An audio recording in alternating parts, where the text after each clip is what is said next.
Now, a horse that many people will be putting in their tent to follow, Fingal. Yeah, well, he's been fantastic, really. I just feel it's a little bit of a shame he's ever been beaten because he finished second at Aintree in a hurdle race. Otherwise, he's won his other, I think it's 7 now, I think. Jumped beautifully at Chepstow, won well. You could crab the fact that he didn't win easier, but had to make all the running after Paul Nicholls' horse fell at the first. And he's probably just dossing in front because he does a bit. He's a little bit lazy, you know, but he's got loads of ability and is a lovely horse in every way. His form stacks up as well, doesn't it? Like, is he quite a lazy worker at home? Massively so, yeah. Doesn't try yard. We always think if they can't beat Fingal Bay at home, they're no good. But then it doesn't matter then, does what they do at the races, isn't it, you know? And you were very happy with his jumping. He looked to jump very neatly at Chepstow. Very, very good indeed, yeah. He'll probably run at Cheltenham at the Paddy Power meeting. And then after that, I suppose, if all goes well, he'll probably go to Kempton for the 3-mile novice chase over Christmas. Ultimately, trip-wise, have you got any long-term plans for him? Long-term, I suppose, would be Cheltenham in March. At the moment, whether it's 2.5 or 3, I'm not sure. He's always given the impression 3 miles is what he's going to need. So I think we just have to see how it all works out.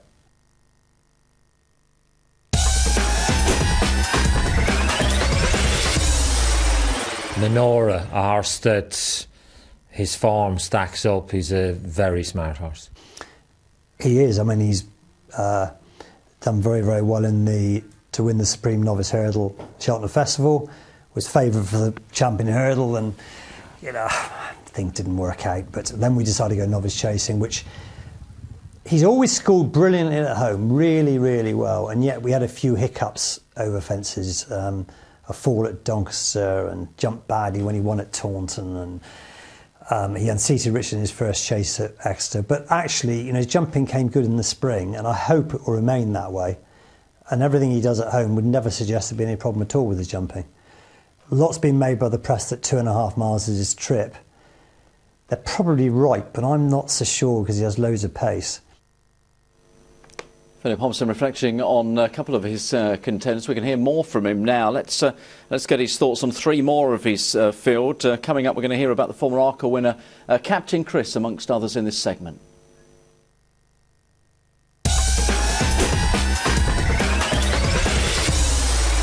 Now, a horse that has been a real star for you and possibly a little bit unlucky, Captain Chris.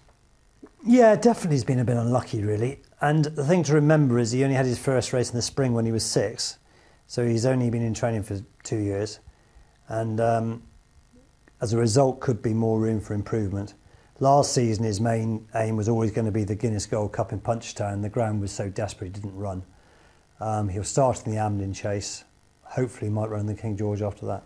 And 3 miles well within his compass, because there was a couple of times last year when you tried him over a little bit further, but you don't think he was at his very best. It was only the once when he ran in the King George, and he'd had a few health problems, and ideally probably the race came a week too soon. But he was certainly staying on well at Cheltenham, 2 mile 5, and I don't think that 3 miles is a problem at all.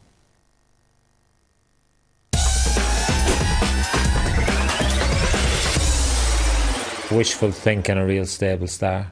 Well, he is, and realistically he should be even better, but his breathing has always been a big issue. He's had 3 operations, there's nothing else we can do. I'm just hoping actually at home it's been a bit better this year, but anyway, his form's sometimes a bit inconsistent, but I think his win catches him out more some days than others. But he's still a smart horse, and he'll be competing in all the top races. He will, yeah, he's very good, and it's just such a shame because he could have been a real champion, but there we are.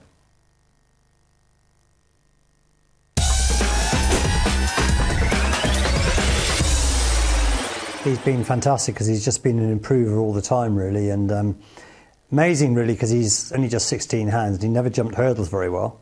And since he's run over fences for the first time, he's been brilliant, always jumped very well and always tries very, very hard.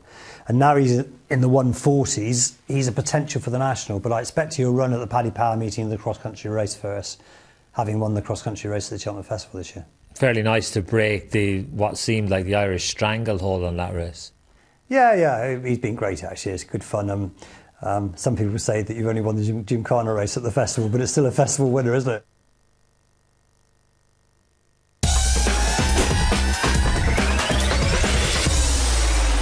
Snap tie, probably one of your best training performances to get this horse to win last year. Oh, I wouldn't say that, Mick. It was all by mistake, really. He was going to go to Cheltenham Festival and it didn't work out, so he ended up in Punchtown instead. But he's a horse with enormous ability, and it's just such a shame that he's been well documented an ongoing suspensory problem. And as a result of that, before Punchtown, he hadn't run for 2.5 years. Touch wood, at the moment, everything's gone very well. We're aiming for the Great Wood Hurdle at the Paddy Power meeting. He looked very well in himself. He's very good, actually, yeah, so going well. Little bit of a dream in a way, but Sea Pigeon won a champion hurdle, when he was 11, so I wouldn't even totally rule that out, but realistically, I should think he'll be going back chasing again. He's running one chase, which he won, which obviously makes it a little bit difficult to place him. Won Cheltenham novice chase, did he? He did, yeah. And the handicapper reacted to that win in Ireland by bumping him up. He's rated 151. You obviously feel he's competitive off that. I hope he is. As a 10-year-old, you wouldn't be sure, would you? But I hope he is anyway. So we'll certainly have a go at the Great Wood Hurdle and go from there.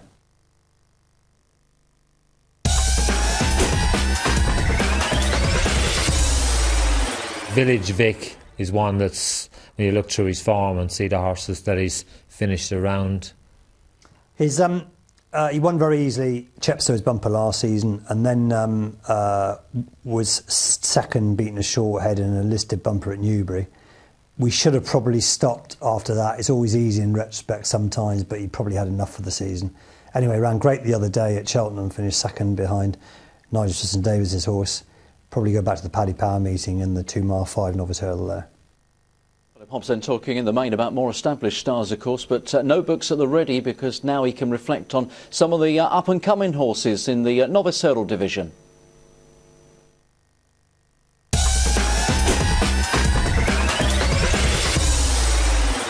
Danandy. Won very well at Fontwell, a bumper last season. Ran great at Ludlow to finish second and was unhealthy when he disappointed at Fontwell the last run.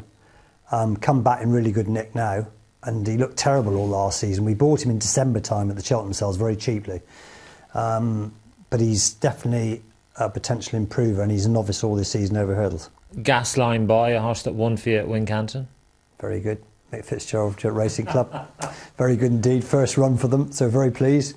He won very well. Probably wasn't the greatest of race, but he can't do any more than win easily. Jumping was a little bit shoddy, which at home has been very, very good. But only probably because he was upsized in front or in front a long way from home. And he wears a hood. Just can get a bit stressed, which apparently he did with Paul Keane when he was in Ireland. Because he can't hear so much with the hood on, he just relaxes better. And although we had a few little problems to start with, he's been massively better at home now. He's not really an issue at all. Tickrus is an interesting horse. Yeah, very. Charlie Brooks had him. The people that saw him win his point-to-point was staggered how he could possibly have won, because apparently the second last he all but fell, was on his belly, lost an enormous amount of ground, still won. And he ran very well at Chepstow in his only bumper, where he was second behind Irish Buccaneer, which we train. So I'm hoping he could be a very nice horse. Everything he's done's been very good. His first bit of work this morning was pleasing. He's a nice horse. Uncle Jimmy. He's a lovely horse. Really sweet horse. He's a half-brother to Meister Eckhard. And he ran well in his 2 bumpers last season, won first time out this season at Fontwell, which was a surprise, I must say. But he's a real nice horse.